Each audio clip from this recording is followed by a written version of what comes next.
Fala, filhotes, vocês estão vivos? No vídeo agora nós vamos falar um pouquinho sobre as conquistas de Alexandre o Grande. Não há nada impossível para aquele que tenta, ele que viveu no século IV a.C. O contexto foca o mundo helenístico. Antes, em 449 a.C., ocorreu o fim das guerras médicas, e o fim das guerras médicas deixou a Pérsia no controle dos reinos gregos da Ásia Menor. Em 359 a.C., Filipe II da Macedônia começa a sua ascensão ao poder e desenvolve tecnologias e táticas militares inovadoras. Em 388 a.C., Filipe II derrota os estados gregos e se torna o líder indisputado da Grécia. Ele que é o pai do Alexandre o Grande. Depois, em 321 a.C., depois da morte de Alexandre, a rixa entre seus generais explode numa guerra civil aberta. Em 278 a.C., os generais de Alexandre estabelecem 3 reinos helenísticos na Grécia, Oriente Médio e Europa. Em 30 a.C., o imperador Otaviano anexa o Egito, o último reino helenístico, a Roma.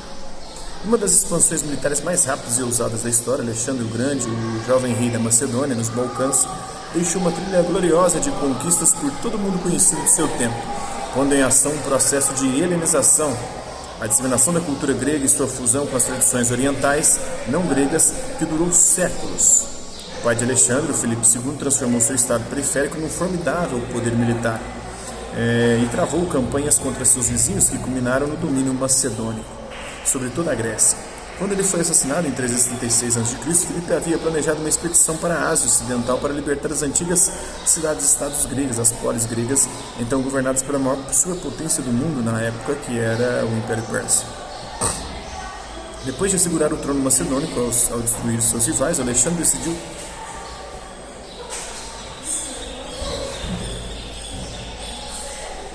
decidiu seguir a jornada de seu pai, ao mesmo tempo que satisfazia sua própria sede de glória. Neste antigo mosaico romano, Dario III é mostrado lutando em Isso, em 333 a.C. Alexandre conquistou o império do rei da Pérsia e destruiu sua capital, Persépolis, sem sofrer nenhuma derrota. Ele se tornou o rei do mundo. Depois de forçar as outras cidades-estados gregas, as polis gregas, a aceitar sua autoridade, em 364 a.C., Alexandre marchou para a Ásia Menor, a atual Turquia, liderando um exército de 43 mil soldados até 5.500 a cavalo. Em seu centro estava a falange macedônica, um comando bem treinado e muito coeso de 15 mil homens armados com a sarissa, uma lança de quase 7 metros de comprimento. Quando articulada com a impressionante cavalaria de choque guarnecida pela guarda pessoal do rei, os héteros, não os heterossexuais, mas os diferentes, a formação não permitia a resistência. Depois de uma vitória inicial contra os persas no rio Granico, a noroeste, Alexandre forçou a passagem pela Ásia Menor, parou em Górdio, no reino central da Fígia, onde a tradição rezava que quem pudesse desatar um complexo nó feito pelo fundador da cidade conquistaria todo o continente. E aí daí vem a expressão nó Górdio, algo que é impossível de ser desatado, de ser desfeito. Alexandre, de forma direta, cortou o nó com sua espada, seguiu adiante para derrotar por 2 vezes as forças muito superiores arregimentadas por Dario III, o imperador persa. Em Isso, na costa sul da Ásia Menor, em 373 a.C., em Galgamela, hoje Iraque, em 331 a.C., subjugando o Egito ao mesmo tempo.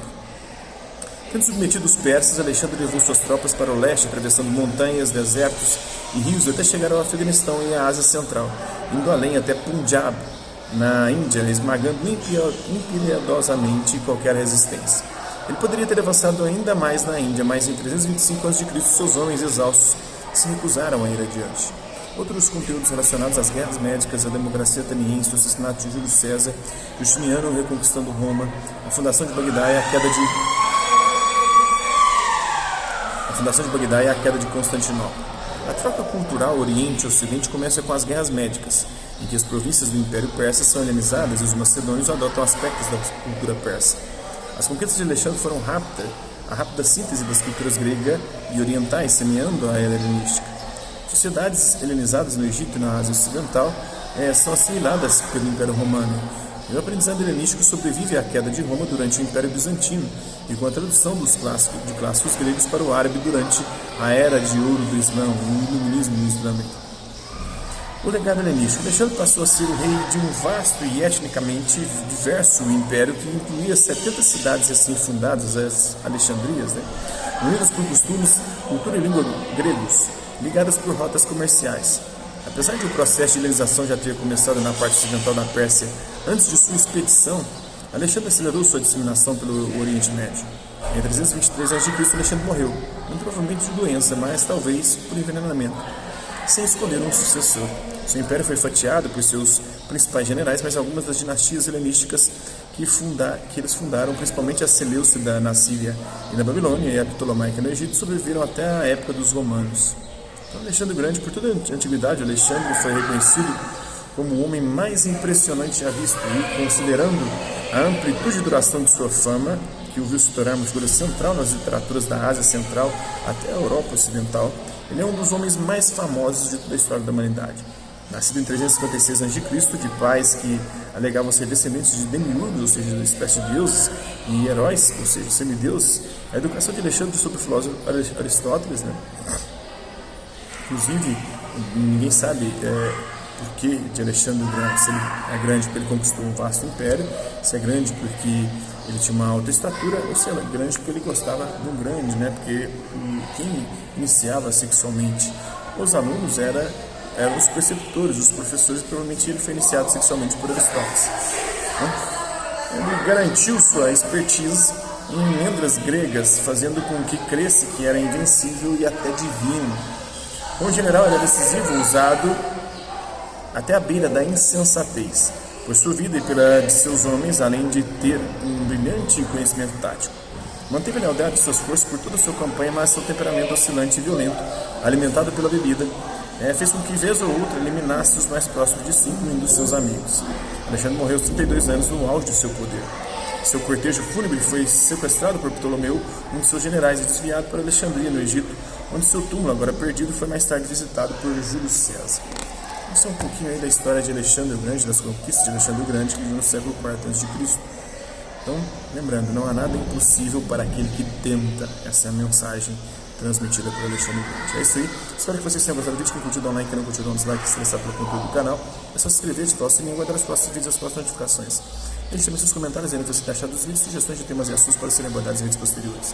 E colabore com o nosso canal, compartilhe os nossos vídeos e ajude-os a chegar a maior número de pessoas possíveis.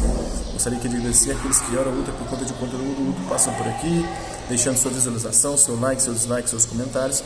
Agradecer também a quem?